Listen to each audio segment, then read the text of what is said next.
Hari ini kita hidup di zaman yang penuh kecemasan.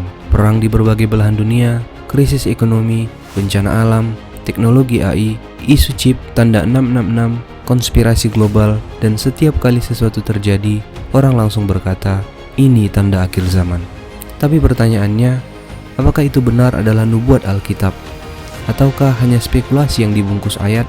Hari ini kita akan membedah dengan jernih mana yang benar-benar dinubuatkan Alkitab dan mana yang hanya tafsir liar. Kita tidak akan bermain sensasi, kita akan berdiri di atas teks. Bagian pertama, mengapa topik akhir zaman selalu menarik? Alkitab memang berbicara tentang akhir zaman. Ini fakta. Yesus sendiri banyak berbicara tentang akhir zaman dalam Injil Matius 24, Injil Markus 13, Injil Lukas 21, dan ada satu kitab yang paling banyak berbicara tentang akhir zaman, Kitab Wahyu. Namun masalahnya bukan pada teksnya, masalahnya adalah pada cara kita membaca teks-teks tersebut. Ada 3 respon ekstrim terhadap akhir zaman atau eskatologi. Yang pertama, obsesi berlebihan. Yang kedua, ketakutan berlebihan. Dan yang ketiga, mengabaikan sepenuhnya. Padahal, eskatologi dalam Alkitab bukan ditulis untuk menakut-nakuti. Ia ditulis untuk menguatkan jemaat yang menderita. Sebagai contoh, Kitab Wahyu ditulis kepada gereja yang dianiaya di bawah kekaisaran Romawi. Ini bukan buku kode politik abad 21. Itu surat pengharapan. Bagian 2. Apa yang jelas-jelas adalah nubuat dalam Alkitab? Mari kita bedakan antara doktrin eksplisit dan detail spekulatif. Yang pertama, kedatangan Kristus. Yang kedua, ini nubuat jelas. Yesus akan datang kembali. Hal ini ditegaskan dalam Kisah Para Rasul 1 ayat 11 dan 1 Tesalonika 4 ayat 16-17. Ini bukan bahasa simbol, itu adalah sebuah janji kedatangan. Namun kapan? Tidak ada yang tahu. Dalam Injil Matius 24 ayat 36, Yesus berkata, tidak seorang pun tahu hari atau saatnya. Jadi setiap orang yang mengaku tahu kapan hari dan saatnya, dia sudah melampaui Alkitab. Yang kedua, akan ada penderitaan dan penyesatan. Alkitab dengan jelas menyebut akan ada peperangan, kelaparan, gempa bumi, nabi palsu. Tetapi perhatikan, Yesus berkata, itu semua adalah permulaan penderitaan. Artinya, peristiwa seperti itu bukan bukti bahwa kiamat akan terjadi besok pagi. Sejak abad pertama, perang dan gempa sudah ada. Jadi ketika mendengar berita-berita itu terjadi, jangan langsung menafsirkan bahwa kiamat akan terjadi besoknya. Ingat, semuanya itu barulah permulaan. Yang ketiga, kebangkitan orang mati dan penghakiman. Alkitab sangat tegas tentang akan adanya kebangkitan, penghakiman akhir, langit dan bumi baru. Untuk lebih jelas, lihat dalam 1 Korintus 15 dan Wahyu 20-21. Pada hal-hal inilah yang menjadi inti eskatologi Kristen. Jadi bukan chip, bukan barcode, bukan teknologi. Bagian 3, di bagian mana spekulasi mulai masuk? Sekarang kita masuk wilayah sensitif. Yang pertama, 666. Apakah sama dengan teknologi modern? Angka 666 muncul dalam kitab Wahyu 13. Dalam konteks abad pertama, banyak sarjana melihat kemungkinan gematria menunjuk kepada Nero. Bukan kartu ATM, bukan vaksin, bukan microchip. Masalahnya bukan salah tafsir saja, tetapi membaca simbol apokaliptik secara literal modern. Ingat, kitab Wahyu penuh simbol, binatang, tanduk, naga, dan ini adalah genre apokaliptik, simbolik, bukan laporan jurnalistik. Jadi apa sebenarnya 666? Dalam Wahyu 13 ayat 16-18 dikatakan bilangan itu adalah bilangan seorang manusia 666.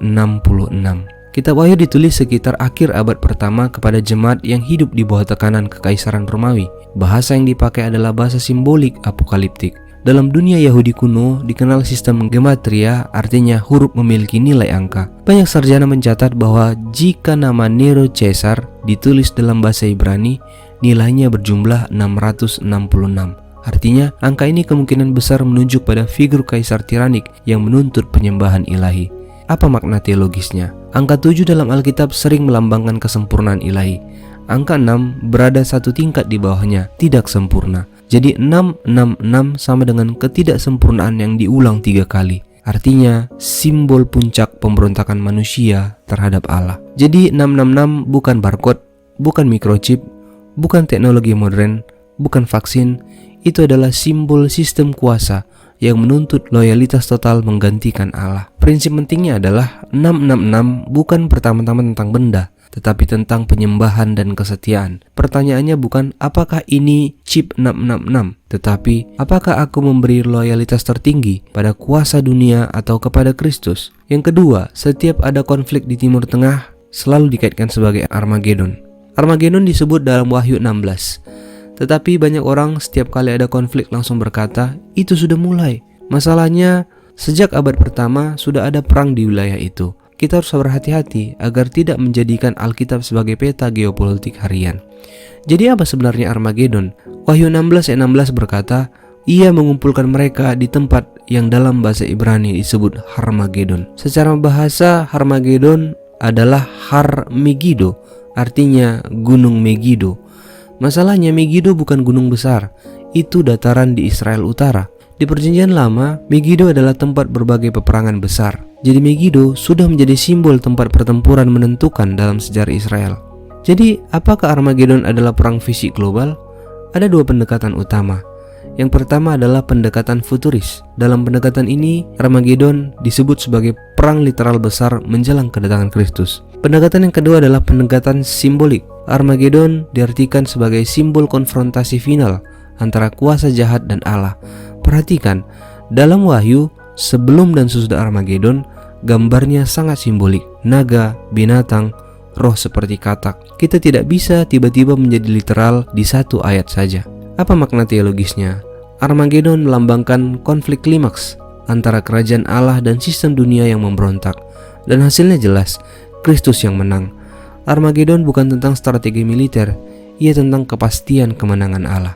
Yang ketiga, rapture timeline yang terlalu detail. Dalam rapture atau pengangkatan orang-orang percaya ke langit, ada berbagai pandangan. Yang pertama, premilenialisme, yang kedua, amilenialisme, yang ketiga, postmilenialisme. Itu merupakan perbedaan teologis internal. Namun ketika seseorang berkata, tahun sekian akan terjadi ini, lalu 3,5 tahun kemudian akan terjadi ini, itu sudah masuk wilayah konstruksi sistem, bukan lagi teks eksplisit. Lalu apa sebenarnya rapture? Kata rapture tidak muncul dalam Alkitab Indonesia. Istilah ini berasal dari bahasa Latin rapiemur dalam terjemahan Vulgata dari 1 Tesalonika 4 ayat 17. Dalam bahasa Yunani dipakai kata harpazo, artinya diangkat atau disambar. Teksnya seperti ini, kita akan diangkat bersama-sama dengan mereka dalam awan menyongsong Tuhan di angkasa. Apa maksudnya menyongsong? Kata Yunani apantesis dipakai untuk menggambarkan warga kota yang keluar menyambut raja lalu mengiringnya masuk kembali ke dalam kota. Artinya, banyak teolog memahami ini bukan sebagai pergi ke surga 7 tahun, tetapi menyambut Kristus yang datang untuk memerintah. Apakah ada rapture rahasia? Konsep rapture rahasia sebelum masa kesengsaraan populer melalui teologi dispensasional abad ke-19 yang diperkenalkan oleh John Nelson Darby. Namun, tidak ada teks eksplisit yang menyebut akan ada 2 kali kedatangan Kristus. Dalam 1 Tesalonika 4, gambarannya sangat publik. Terjadi bunyi sangkakala dan ada suara penghulu malaikat. Jadi itu bukan peristiwa yang diam-diam.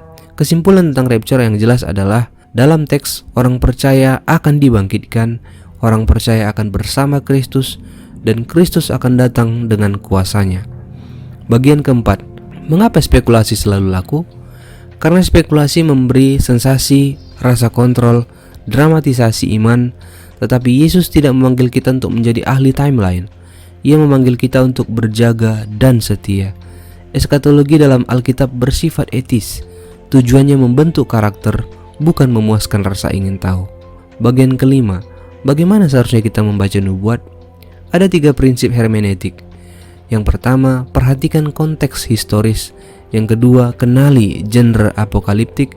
Yang ketiga, fokus pada pesan utama, bukan detail sensasional. Inti pesan akhir zaman bukan takutlah, tetapi Kristus telah menang. Jadi pertanyaannya bukan kapan dunia berakhir, tetapi jika Kristus datang hari ini, apakah aku hidup dalam kesetiaan? Akhir zaman dalam Alkitab bukan ancaman, itu adalah sebuah pengharapan, bukan panik, tetapi pengharapan akan langit dan bumi yang baru. Dan disitulah iman Kristen berdiri. Sejarah tidak menuju kehancuran tanpa arah, ia menuju pemulihan dalam Kristus. Shalom, Tuhan memberkati.